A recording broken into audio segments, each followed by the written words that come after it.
All right, so we've gotten our project working, and now the next step is the investigation portion of things, is trying to figure out, okay, well, now how is it working? What are the concepts behind it? And while I was creating it, I was trying to go really fast, just trying to make it work. And that gets to the point where, okay, well, you understand it enough to make it work, but you don't fully understand the underlying principles behind it. So now things are working, our project seems to be pretty good, and now let's go and say, let's investigate those concepts. Let's make sure that we don't forget about that and actually take the time to improve our understanding, because that's kind of what we're trying to do with the project, anyways, right? So let's make myself a little bit smaller and try to figure out what we want to do. I'm thinking that the first thing that we investigate is this Docker containerization. So I was getting to the point where I kind of understand what's going on with this, and one of the problems that I was noticing that I was coming into many times when I was doing my development was I would do Docker compose up versus Docker compose up build.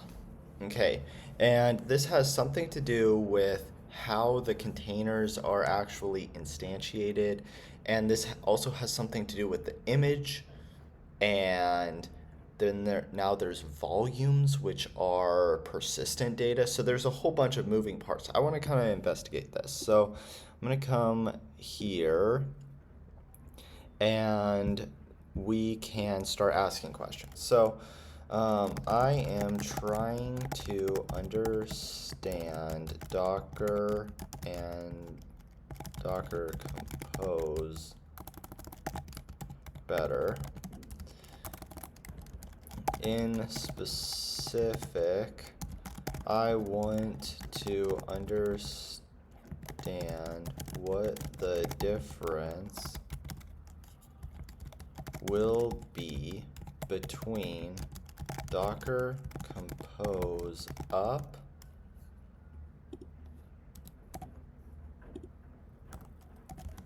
and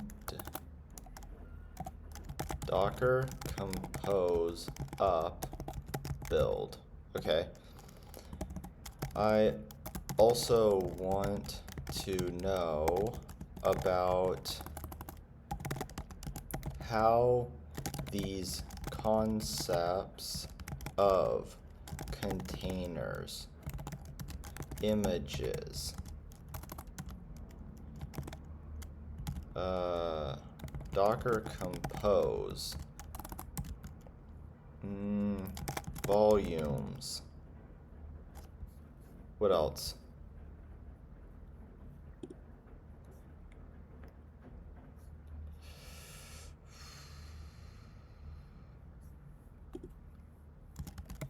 Etc.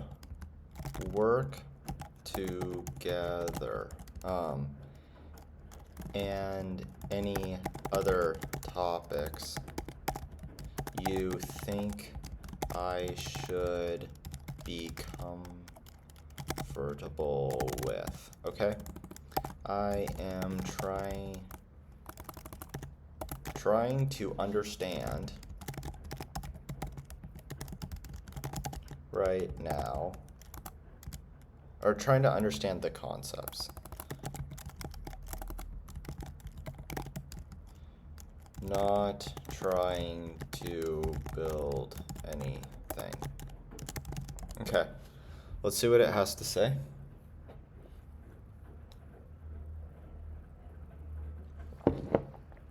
I'm thinking that it has something to do with, let's see, so build obviously has something to do with this registry here, okay? So this folder. Now, what is the folder? It's right there, right? This is our microservice, okay? So now this registry has a Docker file, okay? Come in here and I find a Docker file. Now this Docker file has keywords. I think this is the image right here, okay? and then this is the port that it's going to be communicating with. This is going to be where it's looking for the jar files. And it copies the jar files or something, and then entry point, it runs the jar file, I think. Okay, but the question is, and then when you change the jar file, like you have to compile your Java code first. The compilation creates the jar files. Then from that, this will run. But when I just do docker compose up, what does it do? Because that works, right? So it must be running something. And if it's not running this Docker file, what is it running? Okay. So docker compose up starts containers using existing images. If the image doesn't exist, it builds it. Okay, so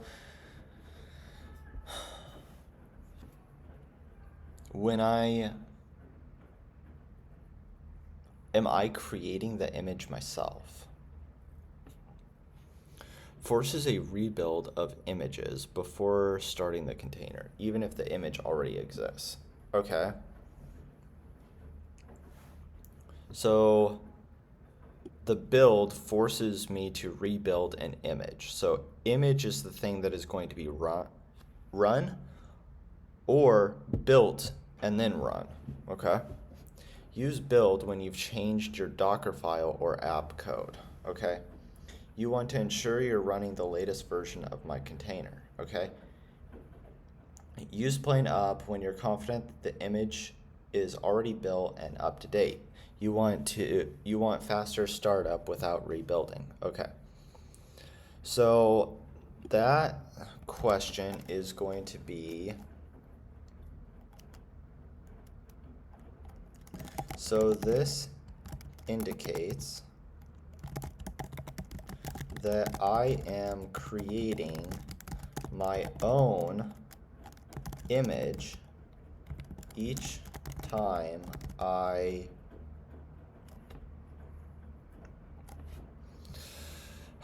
okay, what is an image and what is a container? Okay. So image is the blueprint, so it's like the class, and then container should be the instantiation of it, right? A running instance of the image, okay? Created from a Docker file. Okay, so it's created from this. I create the image from this Docker file.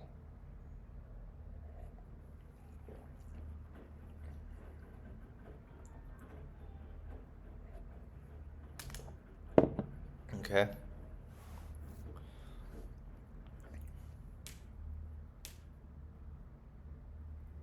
And where is that image?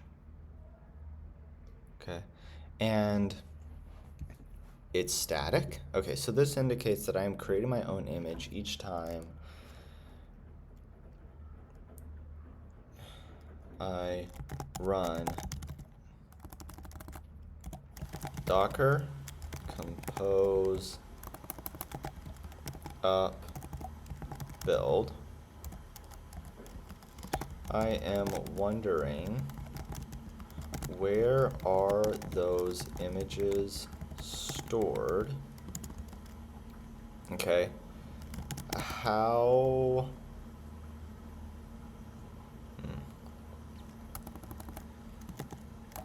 is it true that they are static? Meaning, once I have built an image, no change will be reflected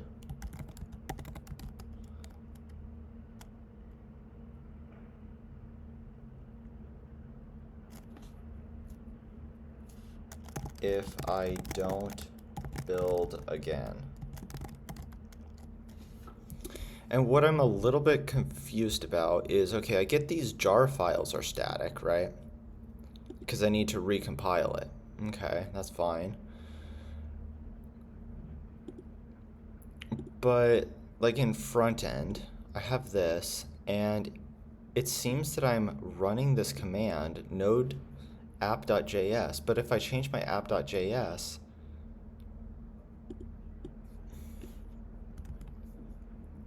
it should have different running functionality, right?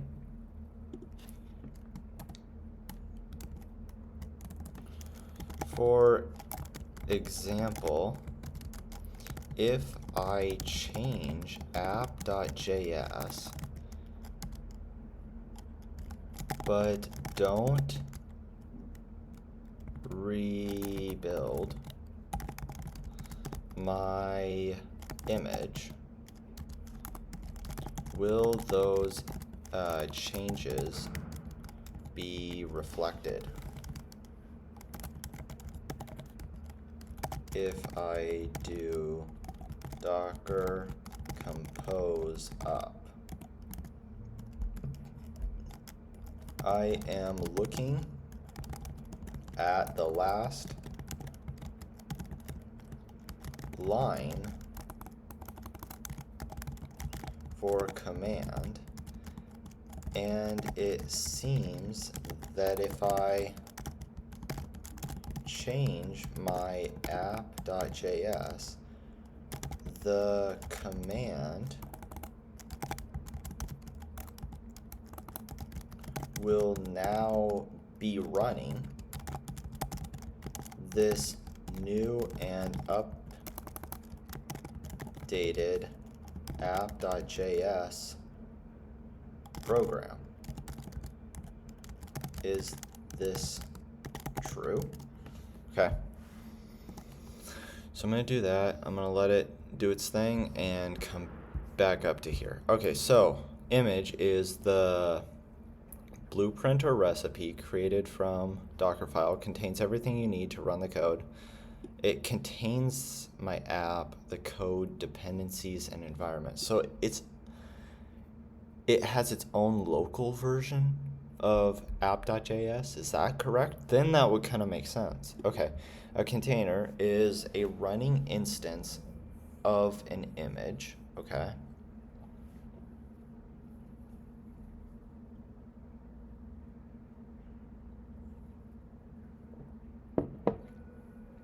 All right. A Docker file is a text file right here with instructions to build an image. So this is just how to build an image.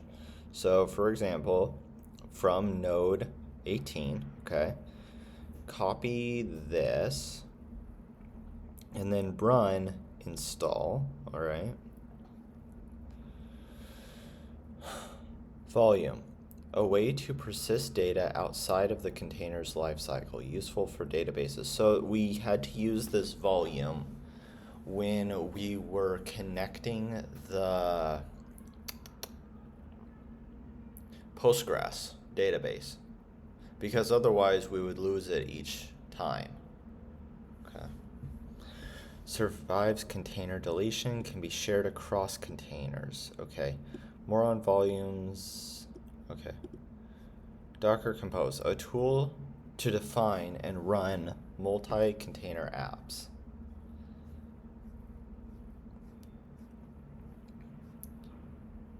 So concepts that I should be familiar with are containers versus virtual machines. That's fine. Virtual machines have their own OS, I think. That's the difference. Dockerfile defines how you build it. Image layers. Okay, I've not heard of image layers. Each line in a Docker file creates a layer. Docker caches these for speed. Okay, it doesn't seem very important. Volumes. Persist data across container restarts, okay? Networks. Containers can talk to each other via Docker managed networks. Okay, so we did this in our Docker Compose here. We created this network, which is Micronet, for all of them, okay? And we assigned it bridge.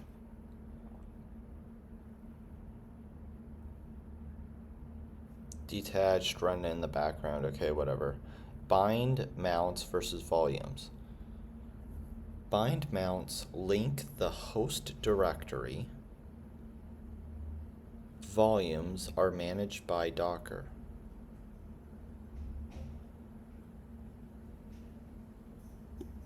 Okay, I don't quite understand what bind mounts are. Build context. The files available to Docker when the image is built. Okay.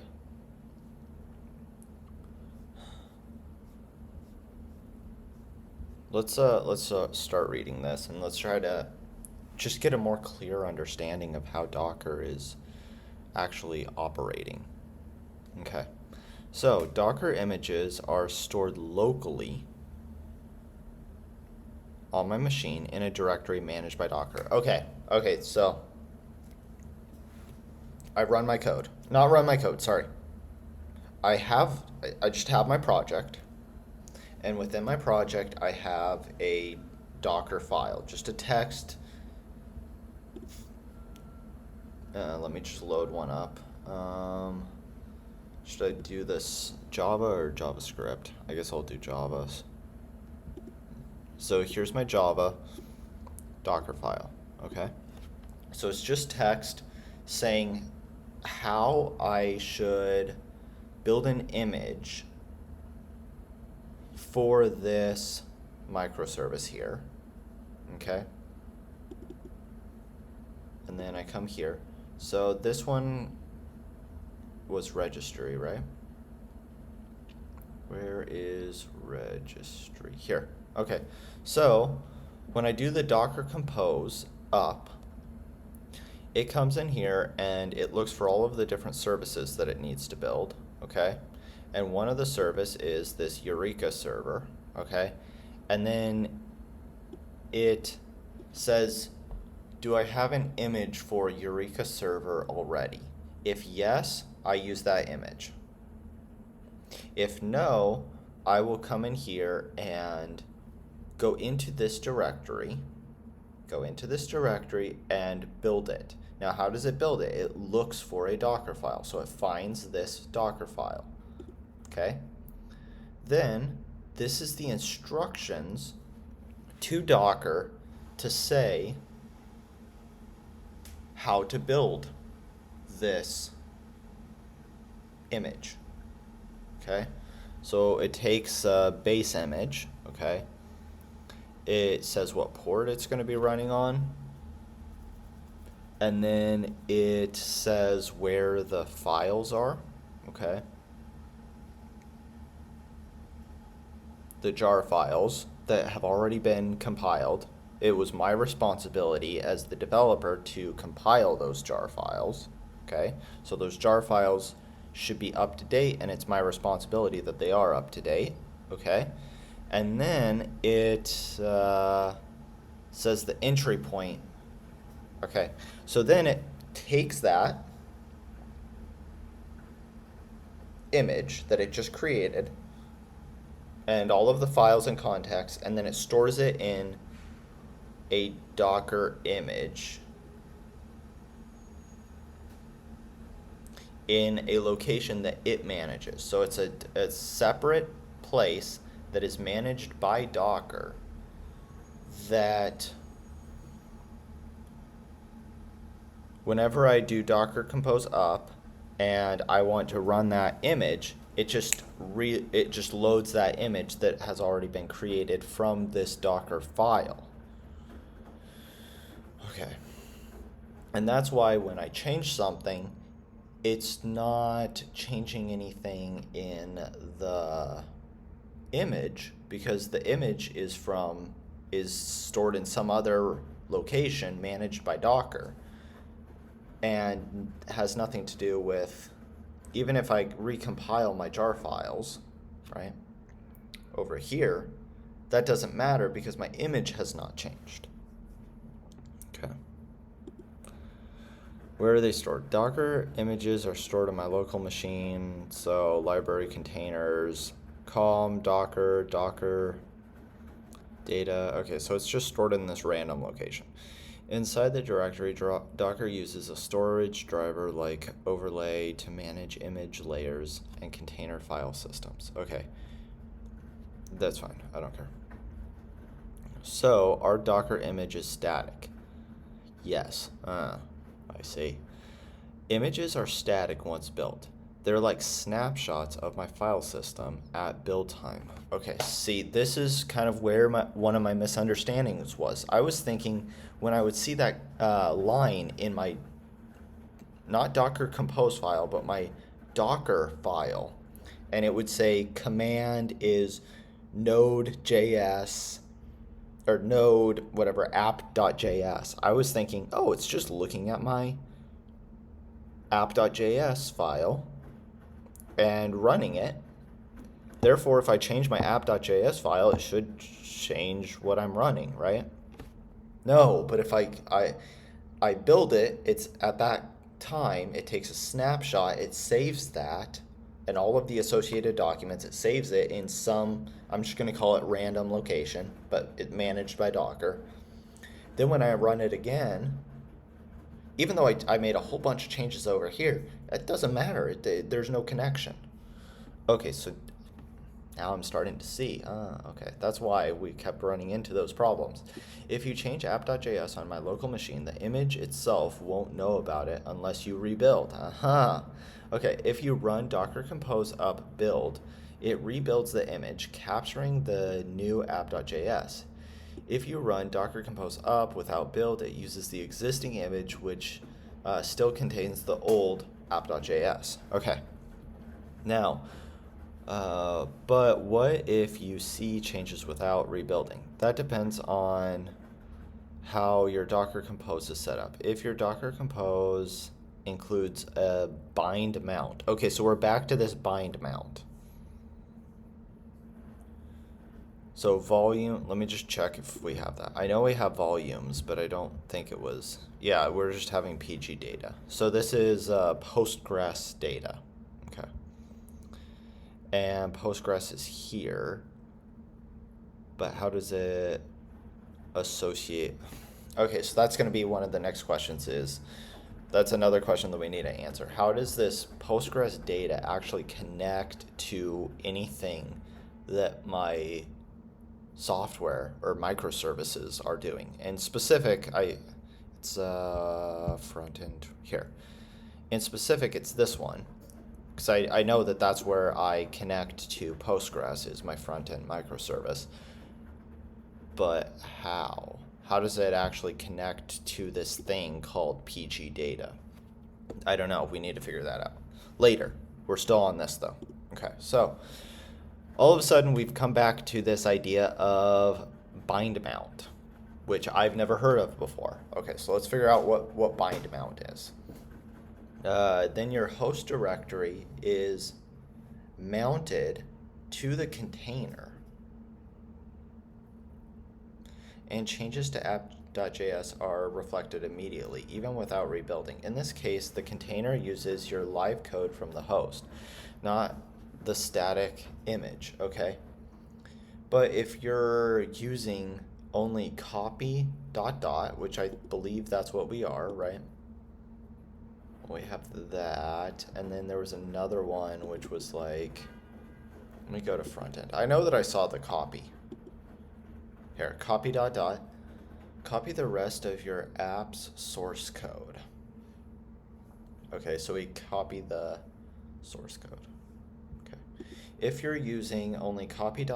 in your Docker file and no bind mount in Compose, then the container runs the version of app.js that was baked into the image at build time. Okay, there we go.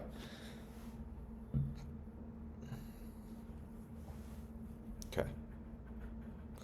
If you're just learning, try adding a bind mount to your Compose file and see how it behaves. It's a great way to experiment. Okay.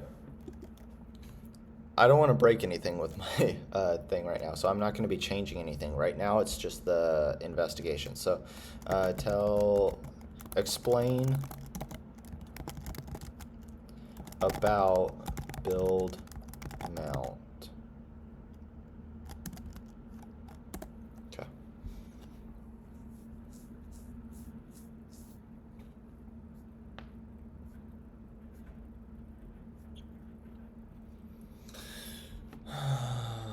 Are powerful and lesser known feature in Docker that can supercharge your image building process, especially when using BuildKit. Docker's enhanced engine or enhanced builder engine.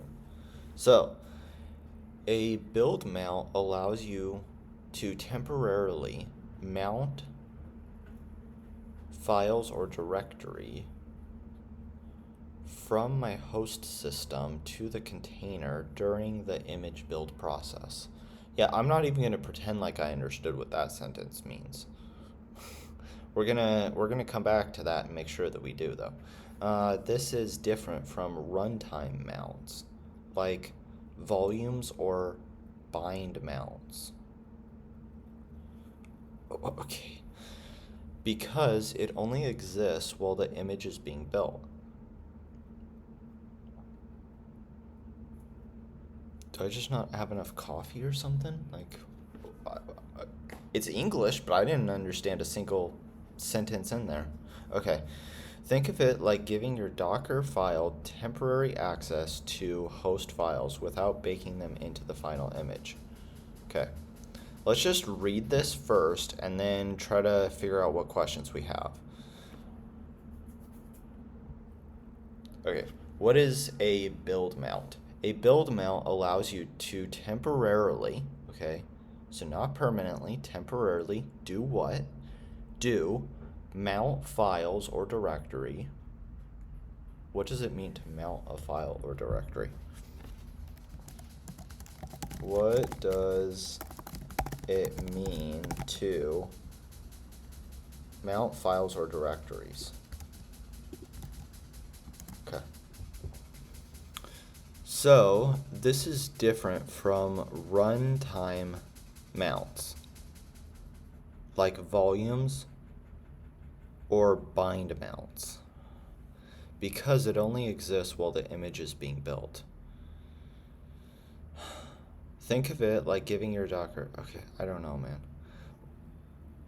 Here are some common use cases. Speed up builds by caching dependencies, node modules, apt packages, okay. Access secrets like SSH or API tokens during build without storing them in the image. Okay, well, I see how this one would be pretty useful. Is if I have some kind of like SSH keys or something that I don't want to really expose, I can keep them hidden on my local machine, okay? And then not package it up with the, or inside the image, okay? Lint, test, or compile code using host tools or files. Avoid copying large files, so I don't need to, if I have a really large file, I don't need to copy it over from my host machine all the way into these Docker images, because then I would have essentially two files that are huge. Okay. So requires build kit, syntax, okay. From that base image, working directory is there. Mount host node modules cache during build. Or to mount a file.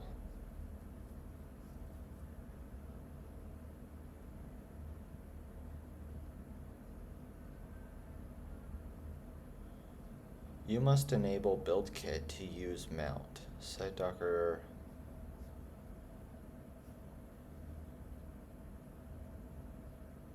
Wait, hold on. One is bind mount. One is build mount. This one says build mount.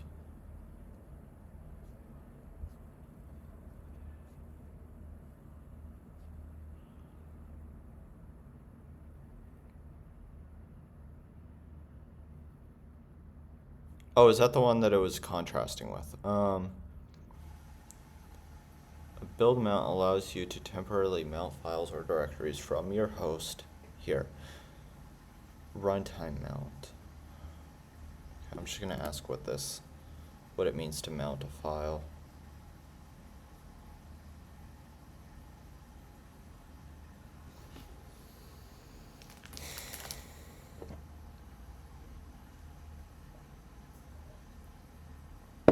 Okay.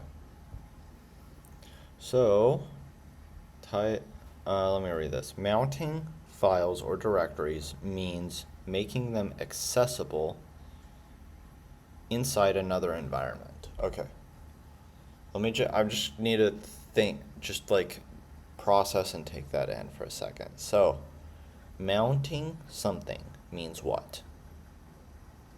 It means that there are either a file or files or directories, okay, that exist.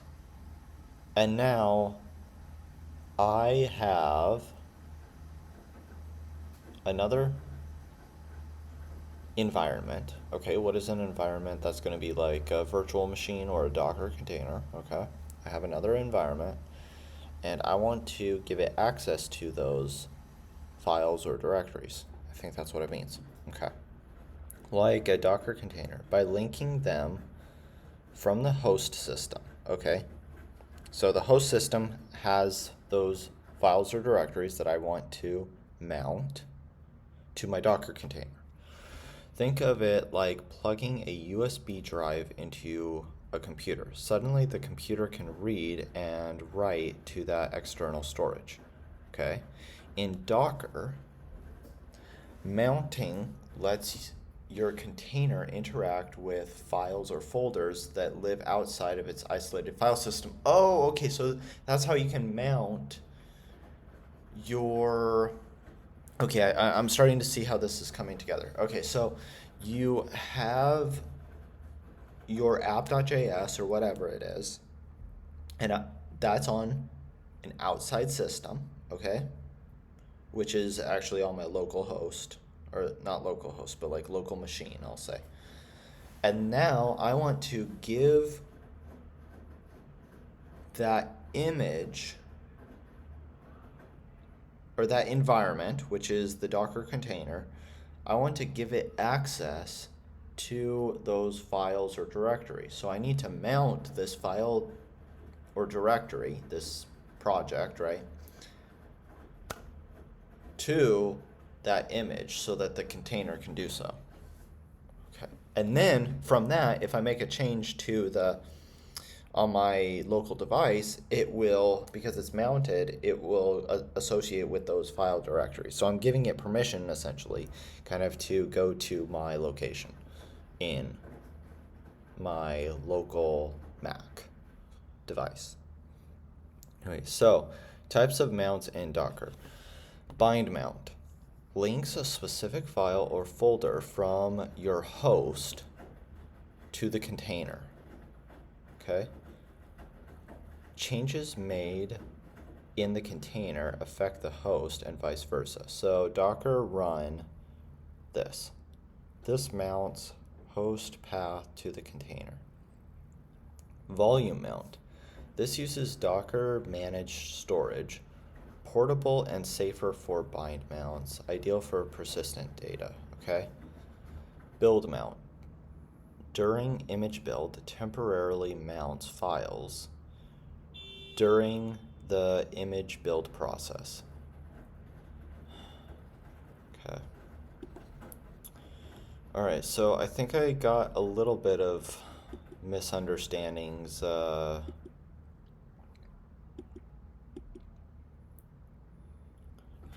now the other thing that I want to do is, it seems that each of my images for each of my microservices expose a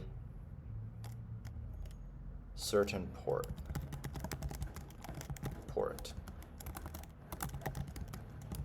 can you, I am trying to understand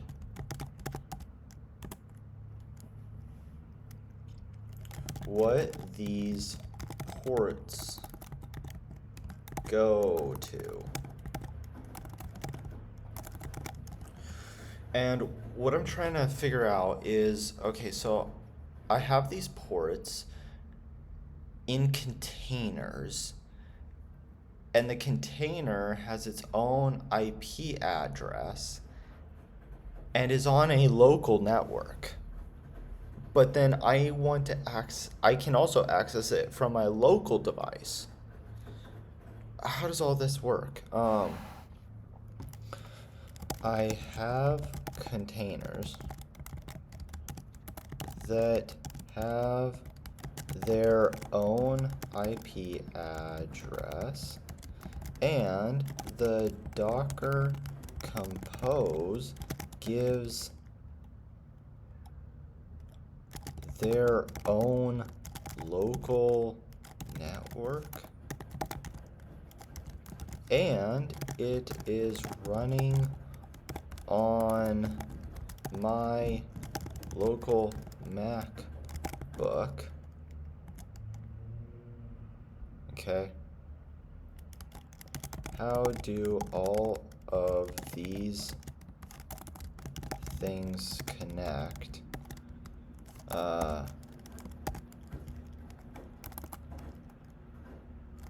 Let's see. I want to say like draw a diagram if you can. I don't know. Gram it if you can. Okay. See what it has to say about this. Oh, did it actually create images? Oh, it just sourced it, I think. Okay. So I was about to say that's way too fast for image generation. Because it generated a whole bunch of images here. I was like, I know that it can generate images, but it normally takes about 20 seconds for one image, and they don't really look like that. They kind of look a little bit off. Okay, so let's just look at some of these images. So I have my web app, okay. Host IP, host port, Docker host port 1. So does Docker itself expose a port? I don't know. Port is mapped.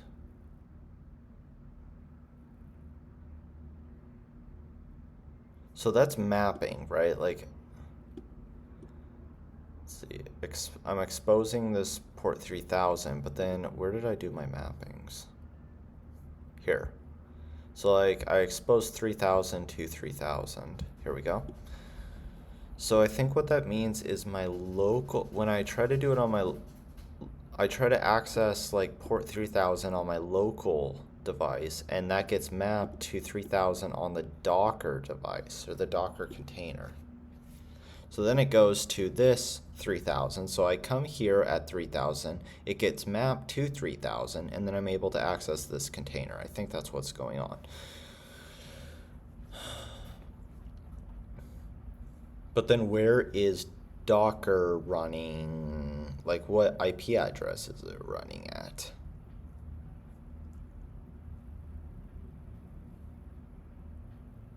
Okay. So service database here, service database web network. Okay, I don't know. Okay, so 8080 means request. I request on port 8080, and that gets mapped to port 80. So it gets mapped to a different port, and that goes to this process A at post 80. Okay, and that's one service inside of Docker, and all of this is on the host operating system. Okay, and then I do 8090, which also gets mapped to 80. What? Okay.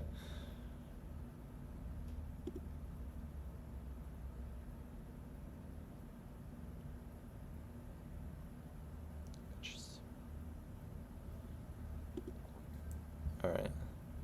So this is the kind of thing that feels like a maze until you see the map. I found some diagrams that visually explain how Docker Compose handles port mapping and networking between microservices. Okay. So here's the basic flow. Each container runs its own microservice and has its own internal IP address within the Docker network, okay? Docker Compose builds a bridge network so containers can talk to each other using services like Web API DB, okay? So they're on their own local network, all right? You expose container ports to your host machine using ports in the Docker Compose. Yeah, that's what we did there. This lets you access services via localhost port. Okay, so because my Docker is running on my local machine, right? Actually, let's just go back to here. Right, my Docker is running on my local machine. So the IP address is localhost to talk to Docker. Then I talk to a port, which is 8080, and that gets mapped to here. I don't know why 8089 is also mapped to a different process, but it's the same. Anyways, I don't get that part. But I think I see kind of what's going on there. Okay. So, for example, services, web, host port 8080 goes to the container port of 80. Okay. Okay.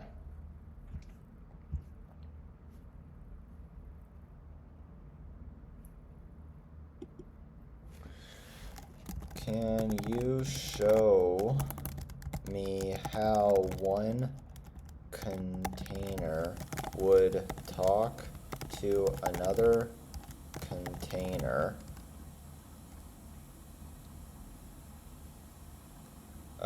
using their what? Using their local network? Okay. See, this is what I mean, image generation. Da, da, da, da, da, da, da, da, da, da, da, and then it's gonna. Yeah, when I saw like 20 images pop up, that's why I was a little bit surprised. I was like, wait, what? How did it do that? I actually didn't want it to create an image. I was hoping for it to explain. Because usually the images are. We'll see how it does. I will reserve my judgment. Come on. No, take a minute or two. I just wanted you to explain it. Okay. So we're trying to find out the networks right now, right? Yeah.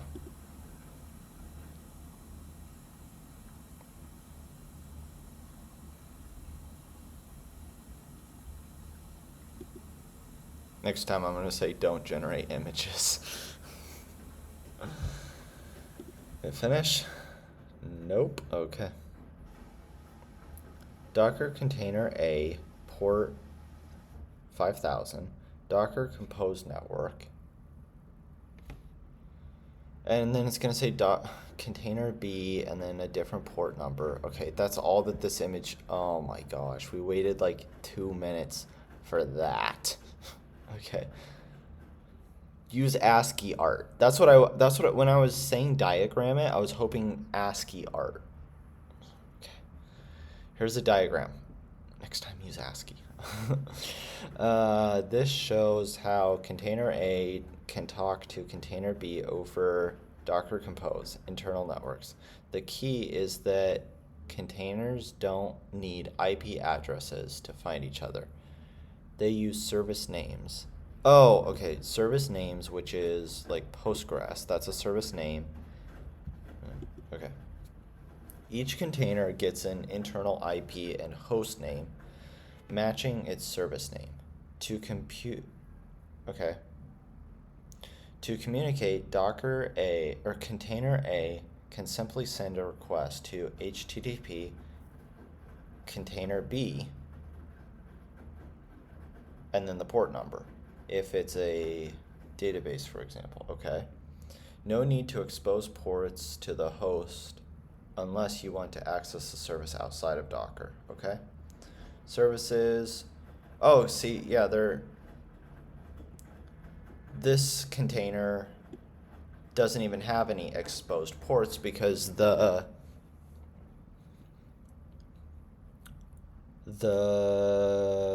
service, container A service, only interacts with local Docker, other Docker containers.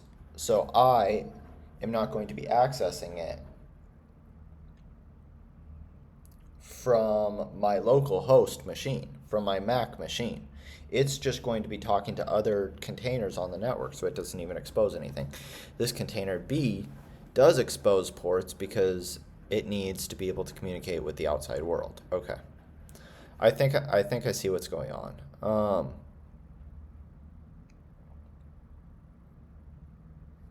Do you want to go deeper into how DNS, domain name server, resolution works inside Docker, or how to debug container to container communication? I'm just going to say sure, and use ASCII art instead of generating images. There we go. That's what I wanted. See how quick that was? This is what I was meaning when I was saying, like, do a diagram. ASCII. Okay, absolutely. Here's an ASCII. Okay, so 1C double I. Okay, ASCII.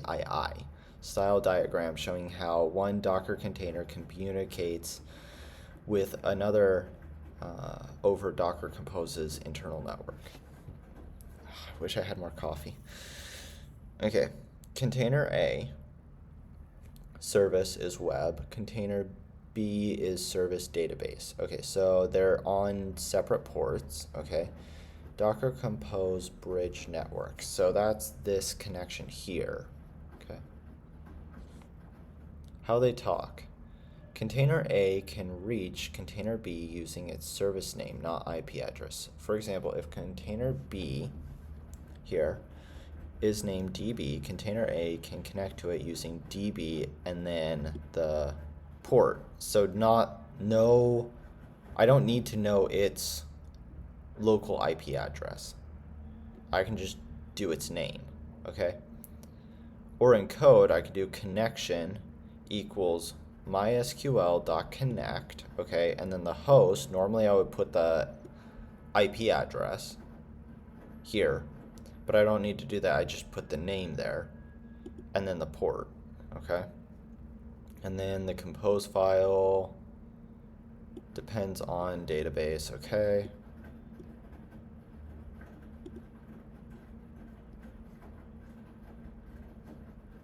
All right, cool. So I think I cleared up a lot of misunderstandings that I have. The next step that I'm going to be doing is this one right here. So trying to find out how volumes work, how PG data persists,